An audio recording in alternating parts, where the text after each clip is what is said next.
Hello writers, today I want to talk about cover letters. So a couple summers ago I got to read for a couple different journals and it was a really good experience, and during that time I read a lot of really good stuff, a lot of good cover letters and submissions, and a lot of bad cover letters and submissions. A lot of bad submissions and cover letters. And as I've grown as a writer, as I read for those journals, and as I have also submitted myself, my cover letters have evolved and I've seen, oh, my cover letters used to be kind of bad and I've gotten better at it. So today I want to talk about that and share what I've learned with you, share what has worked for me. And this is going to be the first video in a series that I'm going to do about how to submit to literary journals and how to get published. Maybe there will be some things about writing itself in there as well. So if you haven't already, please subscribe so that you can catch all of that. And please leave your questions in the comments, whether it be about cover letters specifically or just about something else in the submission process or the writing process, any of that stuff. I would love to get the chance to address those questions in this series that I'm going to do. And just full disclosure, I'm not like some kind of amazingly well-qualified writer to do all this kind of stuff.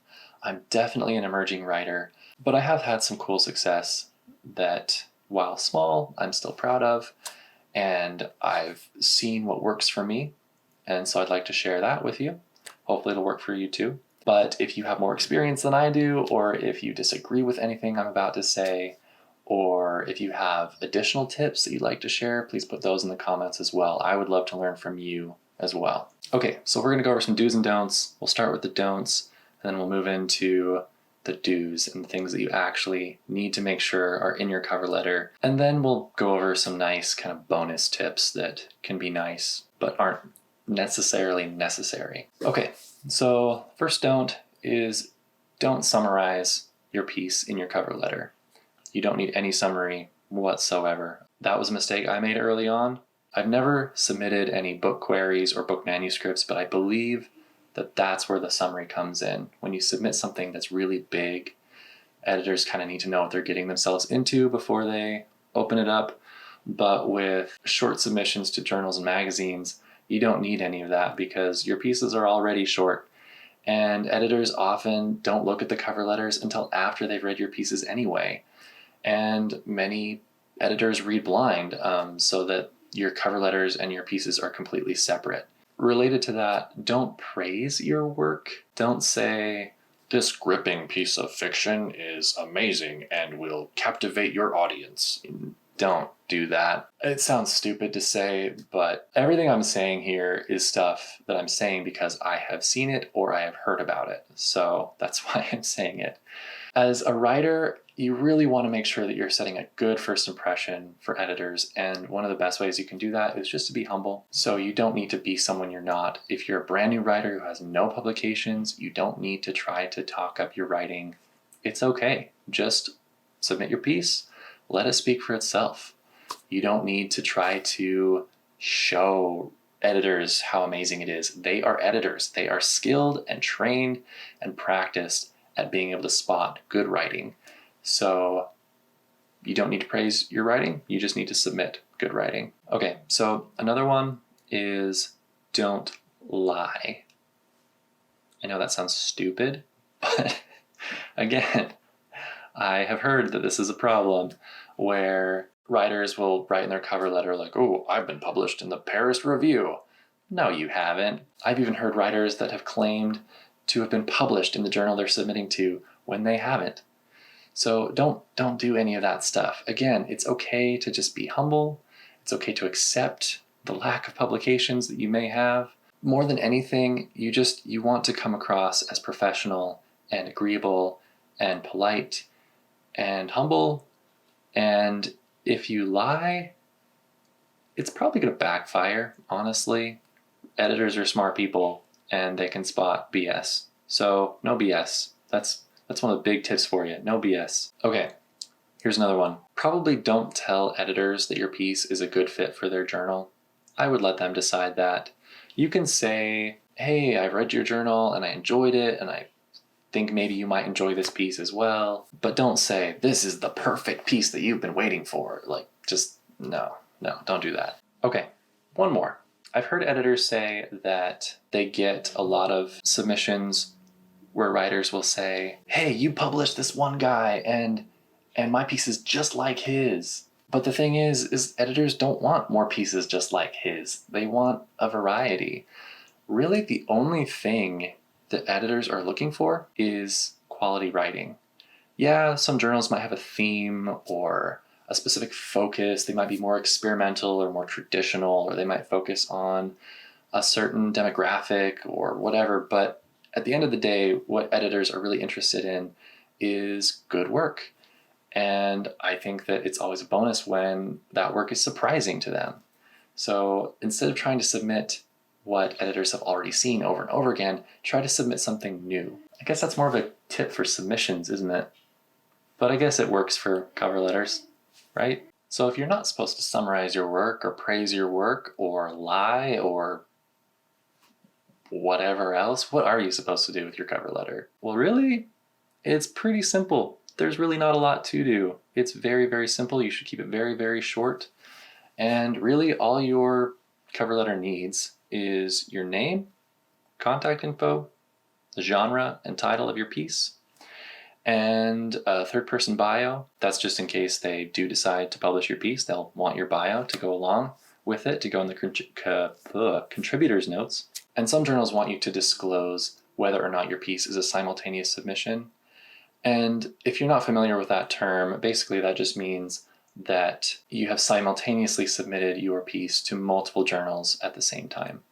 So if you have done that, some journals may want to know that. Most, I don't think, really care as long as you do a good job of withdrawing if your work is accepted elsewhere. But because there are a couple here and there that say they want to know if this is a simultaneous submission, I always disclose it, or at least usually disclose it, just so that I can have a nice form letter and I don't have to worry about which editors want that information, which editors don't. It's just there all the time. It's one line. So yeah. Also, side note, if you are accepted elsewhere, definitely always withdraw or let them know somehow that you have been published or are going to be published. That's just a big piece of publishing etiquette that's really important for all writers to follow. Okay, but that's pretty much it for like what you need in your cover letter. Your name, contact info, the genre, the title, bio, simultaneous submissions. Pretty simple.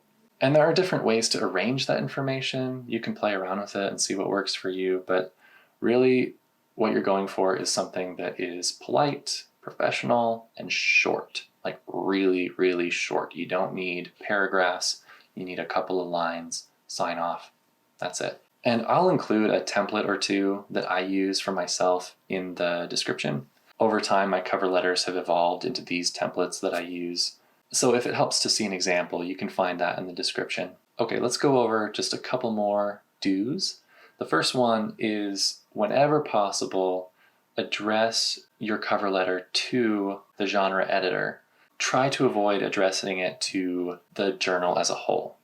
So go to the journal's website, look up their masthead, and find the genre that you're submitting to, find the name of the editor, and address your cover letter to that person. It's a nice personal touch. It shows the journal that you did at least a little bit of research into the journal. That way they know that you're not just carpet bombing the Discover page on Submittable, even though I'm guilty.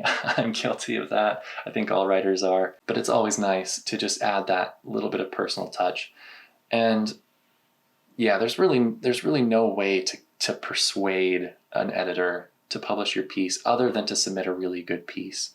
But it can't hurt to just be nice and professional and polite. Another way to personalize your cover letter is to compliment the journal. You can do this if you've read the journal or if you follow the journal closely. You can say, hey, I read such and such issue of your journal and I really liked this specific piece in it, and I hope that you enjoy my piece as well. Again, it's important not to lie here. Don't go on about how much you love a journal that you've never read. You won't be able to use this tip every single time you submit. Journals usually want you to read them before submitting, but it's just not realistic to read every single journal you submit to. If you read an issue of a journal before you submit there, it's going to be a slow process getting your submissions out and getting acceptances back.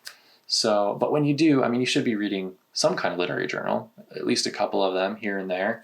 There's plenty of free ones online. Definitely explore those. Make a habit of being in literary journals regularly. And when you can, briefly touch on it in your cover letter. Say what you like. Just let them know that you are a reader as well as a submitter. And that can go a long way to just kind of build a friendly relationship. In some cases, there might be another thing you can do to personalize your cover letter. And that is when you get tiered rejection letters and you are resubmitting to a journal that you have previously been rejected from. What a tiered rejection is basically it's like a level up rejection letter than just the basic form rejection letter. So most rejection letters say something like, "Thank you for your submission. While we're not accepting it, we wish you the best getting it published elsewhere." That's your basic form rejection letter. But a tiered rejection letter is a little different. It's something more like, "Thank you for your submission. While we are not able to publish it, we enjoyed it and we hope that you'll submit again." So if you get something like that, take it seriously. That's a nice compliment coming from an editor. And make sure that you submit again in accordance with the guidelines. You know, you might not be able to submit the next day, but like the next submission window or whatever, definitely submit again. And when you do submit, you can put in your cover letter a little note that says, "Hey, thank you for your kind letter. I appreciate you reading my stuff. Here's another piece for you." You might even be lucky enough to get a personalized rejection letter in which an editor took the time to write a line or two of praise or feedback. And those are really nice. They don't happen often, but when they do happen, it shows that an editor liked your stuff, and definitely take those very, very seriously. I've had a couple where they very explicitly said, "Please submit again," or "Please submit as soon as you want," or whatever. With those, I always say, "Thank you for the invitation to resubmit. Here's another piece." So they know that I'm going to keep at it, for one, but also just so they know that I appreciate their time and I appreciate that they liked my piece. Okay, I think that pretty much sums things up, but there's two things I'd like to tack on to the end here. One is, hopefully I haven't painted editors in a weird light. Editors are a diverse group of people, just like any group of people, but I want to make sure that you guys know that editors are usually really nice. They're not picky, they're not condescending, they're not anything like that. They're just busy. They've got big slush piles to go through. So don't take it personally when you get a rejection. Definitely don't write them a hateful email back. That happens and it's unfortunate. Definitely don't do that. So I just want to make sure you guys know that editors are cool. They're just busy. So it's nice to create something with your cover letter that does its job and does it well and does it kindly. It can maybe help their job be a little easier. And finally, I just really want to stress that there's really nothing you can do in your cover letter to make an editor publish your piece.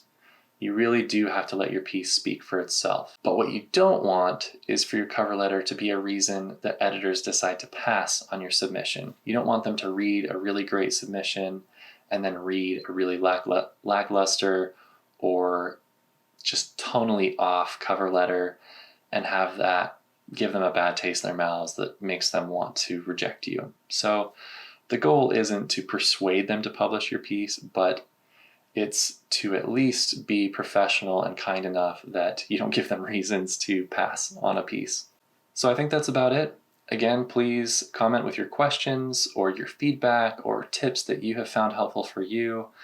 And I look forward to using your questions in future videos. And I hope you'll stick around for the next video. Thanks. Bye.